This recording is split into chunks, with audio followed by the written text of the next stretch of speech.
بيكي وبالزيادة بيكفي، جرحنا بعض وقسينا وبعد ما عرفنا شو اللي بيشفي. والله بأسف أنا عليك، تبطل حبيبي وبطل ليك. صعب الهوى معنا سوا، صدقني أحسن إلنا هيك. خلصنا وما رح فينا نكفي. شكرا. يسلم صوتك. واكيد مشاهدينا اسمحوا لي ارحب بالفنانه العراقيه رحمه عبد الرضا، ويسعد صباحك رحمه. شكرا، صباحك وصباح العرب كلهم. الله يخليك.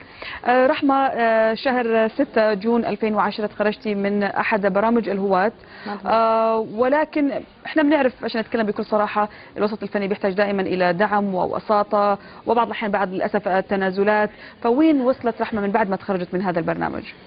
يعني انت عارفه صار لي مده طويله لما خرجت، بس بلشت شويه متاخر لانه كنت متوقعه، انت عارفه لما تعيشين بجو الاكاديميه تحسين نفسك راح اوه في ضجه بكره، في برا في منتجين ناطرين على فعكس التوقعات لما خرجتي.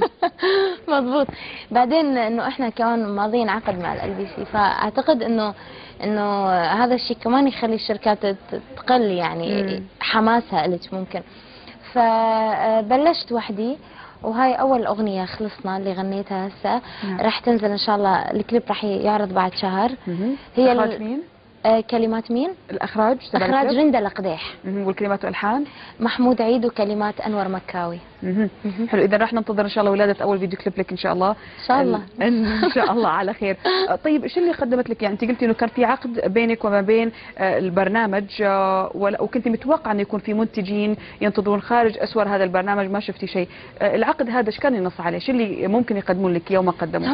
هو يعني هو اصلا ممنوع احكي بالعقد، بس هو عقد اداره اعمال فقط. نعم. وهل اداره الاعمال ما زالت مستمره او تركوك في مهب الريح؟ تركوني في مهب الريح. اذا هذه الجمله الانسب، مو مشكله.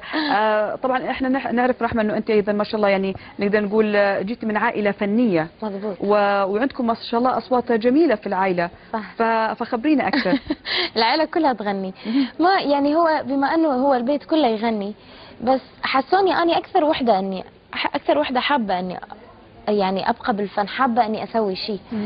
بس قاعد اتعب لجينا هوايه، لانه الوضع شوي اصلا الوضع السياسي جدا يعني قاعد ياثر على نفسيتنا.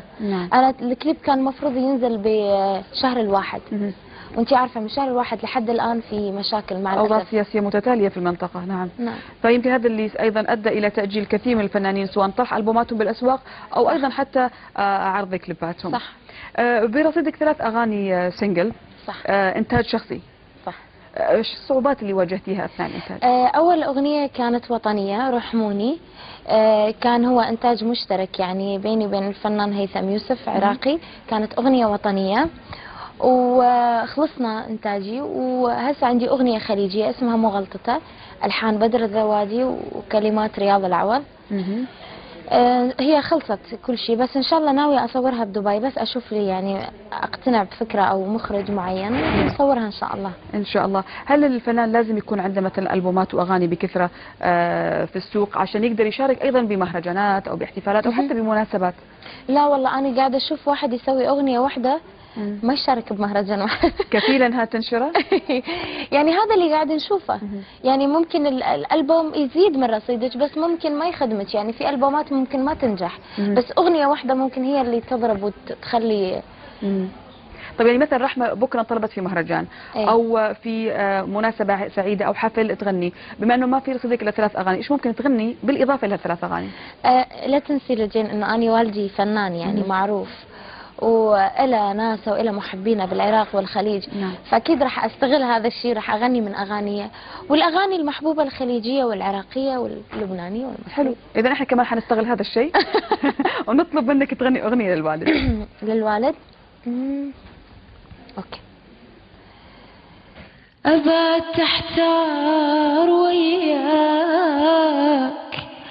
أريد وما أريد أن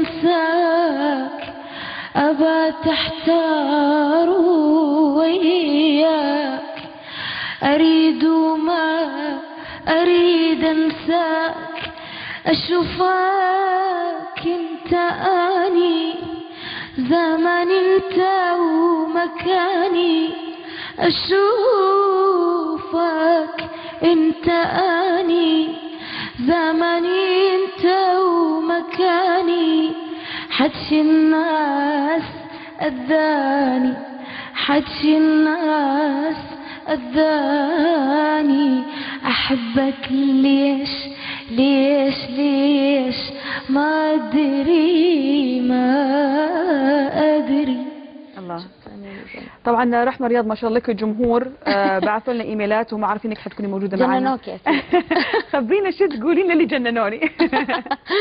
طبعا هم من اول ما طلعت من ستار اكاديمي كانوا رحمه بليز يلا صباح الخير يا رب ان شاء الله بس اروح دبي اكيد راح اسوي يعني انا اكيد من محبينكم ومن متابعينك. ف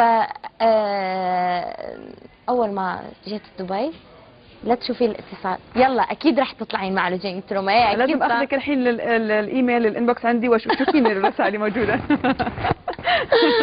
فاحب اشكرهم لانه لجين فعلا لولاهم انا ما يمكن ما كان موجوده بيناتكم يعني بين هذا البيت الحلو الام بي سي. انا جدا سعيده اني موجوده بيناتكم واشكر كل اللي حبوني واللي قاعد هم هسه قاعد يدعموني واللي هم هسه مخلين اسم رحمه شويه شويه.